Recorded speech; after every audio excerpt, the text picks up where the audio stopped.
Menjadi juara dunia seharusnya menjadi momen penuh kebahagiaan. Namun, setelah mengangkat trofi Piala Dunia 2026, timnas Spanyol justru menghadapi kabar yang mengejutkan.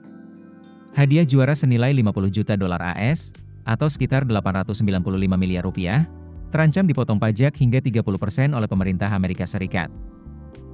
Mengapa hadiah juara dunia bisa dikenai pajak?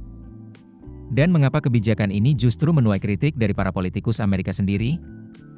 Timnas Spanyol sukses menorehkan sejarah baru di Piala Dunia 2026.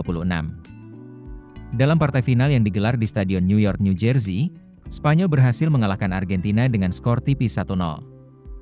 Kemenangan tersebut mengantarkan La Roja meraih gelar juara dunia kedua sepanjang sejarah setelah sebelumnya menjadi kampiun pada Piala Dunia 2010 di Afrika Selatan.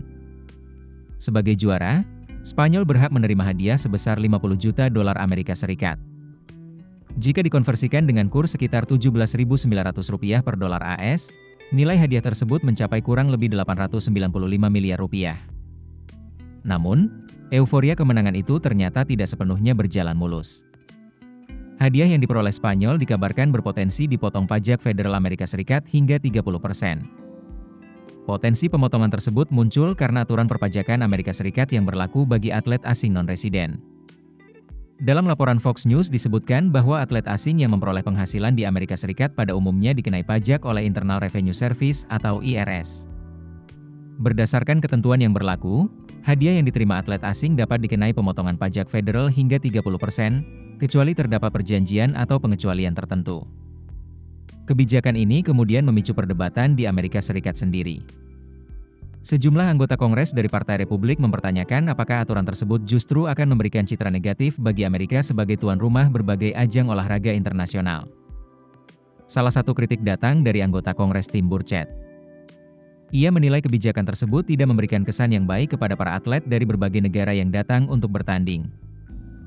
Menurut Burchett, Amerika Serikat seharusnya mendorong para atlet internasional untuk datang, berkompetisi, sekaligus membelanjakan uang mereka di negara tersebut, bukan justru mengambil sebagian besar hadiah yang mereka peroleh melalui pajak. Burchett bahkan menyebut sistem perpajakan seperti itu perlu diperbaiki. Kritik serupa juga disampaikan anggota DPR dari Partai Republik, Burgess Owens. Menurutnya, tarif pajak sebesar 30% terhadap hadiah atlet terlalu tinggi.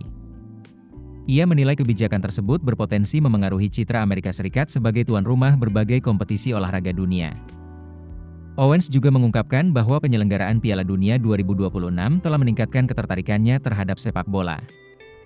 Ia meyakini turnamen tersebut juga berhasil menarik perhatian masyarakat Amerika Serikat terhadap olahraga yang selama ini tidak menjadi yang paling populer di negaranya. Meski demikian, ia menyayangkan kebijakan perpajakan yang dinilai masih menjadi persoalan. Bagi timnas Spanyol sendiri, kemenangan di Piala Dunia tetap menjadi pencapaian bersejarah. Selain mengakhiri penantian selama 16 tahun untuk kembali mengangkat trofi dunia, Spanyol juga berhasil mengukuhkan posisinya sebagai salah satu kekuatan utama sepak bola internasional. Namun di balik prestasi tersebut, muncul perdebatan mengenai bagaimana negara tuan rumah memperlakukan hadiah yang diterima atlet internasional. Isu ini diperkirakan akan terus menjadi perhatian, terutama karena Amerika Serikat semakin sering dipercaya menjadi tuan rumah berbagai ajang olahraga berskala global. Apakah aturan perpajakan tersebut akan tetap dipertahankan atau justru dievaluasi, masih menjadi pembahasan di kalangan pembuat kebijakan di negeri Paman Sam. Keputusan bisnis terbaik datang dari data, bukan tebakan. Mudah berlangganan Business Insight dengan subscribe with Google.